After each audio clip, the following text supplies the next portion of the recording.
Hello everybody, welcome to Pragya's Ecom classes. So today we are going to start with law of diminishing marginal utility with its basic assumptions and with graphical representation of DMU. Okay, but before starting with this topic, I would like to answer the question that I've asked you yesterday. So the question was, at what rate TU increases when MU is diminishing? Okay, so the answer to that question is that when MU is diminishing, TU increases at diminishing rate. This can be understood with the help of a table.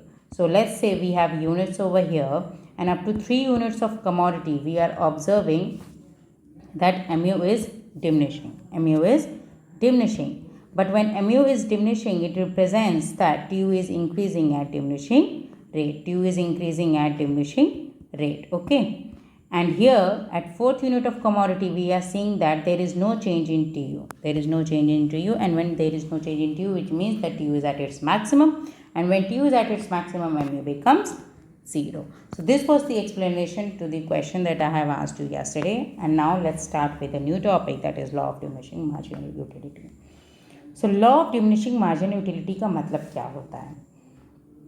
Law of diminishing marginal utility states that all else equal, as consumption increases, the marginal utility derived from each additional unit declines.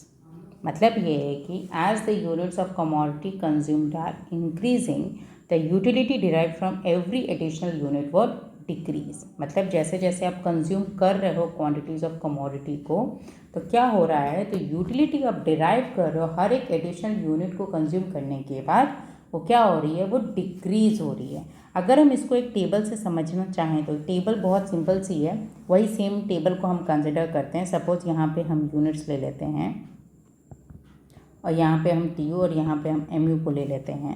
तो यहाँ पे अगर हम 1 glass of unit of commodity को हम P रहे हैं, ठीक है, लेट्स से वाटर, ठीक है, तो यूटिलिटी हमारी यहाँ पर क्या है, हायर है, ठीक है, यहाँ पे 3 हम यूटिलिटी डिराइव कर रहे हैं. पर जैसे ही हम सेकेंड ग्लास ऑफ वाटर को पी रहे हैं तो यूटिलिटी हमारी क्या हो रही है, घट रही है, मतलब 3 से 2 पे आ गया.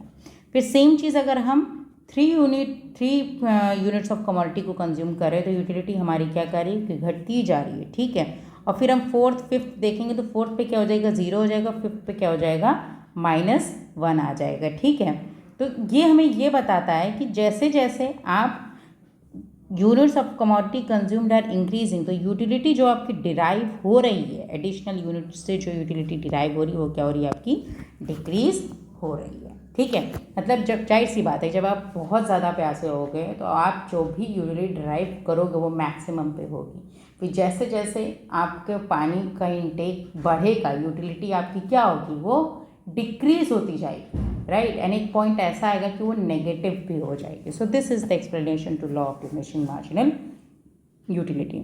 Now let's understand its basic assumptions. So there are 2 basic assumptions. One is that every unit of commodity has to be in a standard form. Like we say a cup of tea, a cup of coffee, right? We never say a spoon of tea. Okay, this has to be in a precise format, that every standard of unit has to be taken into consideration, then only utility can be driven. Okay, second thing is this, that consumption of a commodity should be in a continuous format. Okay, it is not like that we are consuming 1 unit today and tomorrow we can consume the other commodity. This is not possible in order to ascertain the value of utility. ठीक है, utility को calculate करने के लिए 2 चीज़ें आपको ध्यान में रखनी है. कि पहली बात तो ये है, जो कमोडिटी होगी वो एक स्टैंडर्ड फॉर्म में होगी. अ कप ऑफ टी होगा, एक कप ऑफ कॉफ़ी होगा, अगर आपको यूटिलिटी को असरटेन करना है. सेकेंड थिंग ये, कंजम्पशन ऑफ कमोडिटी जो होगा वो आपका कंटिन्यूस फॉर्म में होगा, मतलब आप उसको कंज्यूम करते रहोगे. ऐसा नहीं होगा कि आपने एक कमोडिटी को आज कंज्यूम किया है तो दूसरी कमोडिटी आप कल कंज्यूम करेंगे, ये पॉसिबल नहीं हो सकता है. थर्ड थिंग हम समझते हैं टेबल. सो टेबल यहाँ पर जो है वो ये मार्जिनल यूटिलिटी और TU को लेकर है. सेम है जैसा हमने कल रिलेशनशिप में समझा था, बट कल रिलेशनशिप में ही था, वही सेम यहाँ पे भी है. सबसे पहले हम टेबल को अगर ध्यान से देखें, यहाँ पे अगर आप up to 5th unit of commodity देख रहे हैं तो क्या हो रहा है, मार्जिनल यूटिलिटी डिमिनिशिंग हो रहा है. मार्जिनल यूटिलिटी क्या हो रहा है, डिमिनिशिंग कर रहा है. बट TU क्या कर रहा है, इंक्रीज कर रहा है at a diminishing rate. Value of TU क्या हो रही है, इंक्रीज हो रही है at a diminishing rate, right. But 6th unit of commodity पे अगर आप देखो तो ये ऑब्जर्व करोगे TU की वैल्यू चेंज नहीं हो रही है. और जब टी यू की वैल्यू नहीं चेंज हो रही है तो टी यू क्या है, मैक्सिमम पे है, राइट। और उसके बाद आप अगर देखो जो आप 7th यूनिट ऑफ कमोडिटी अगर आप कंज्यूम कर रहे हो तो वहाँ पे आप क्या देख रहे हो कि टी यू की वैल्यू अब क्या हो रही है, डिक्रीज हो रही है, और decreasing T U implies negative M U. अब सेम चीज़ को हम एक्सप्लेन करते हैं ग्राफ में। तो यहाँ पे देखिए टी यू क्या कर रहा है, इंक्रीज कर रहा है डिमिनिशिंग रेट पे, तो एम यू क्या कर रहा है, डिमिनिशिंग कर रहा है, ठीक है। और जैसे ही T U at its maximum पे है, एम यू क्या है, 0 पे है, एम यू क्या है, 0 पे है। और फिर दूसरी क्या है, व्हेन टी यू आपका गिरने लग जाता है, ठीक है, when T U starts decreasing then M U becomes negative. और ये जो आपका एम यू आपका 0, इसको हम बोलते हैं पॉइंट ऑफ सेटीईटी। क्या हम बोलते हैं इसको, पॉइंट ऑफ सेटीईटी या फिर पॉइंट ऑफ सैचुरेशन। क्या बोलेंगे हम, पॉइंट ऑफ सैचुरेशन, ठीक है, पॉइंट ऑफ सेटीईटी या फिर हम इसको बोलेंगे पॉइंट ऑफ सैचुरेशन, ठीक है।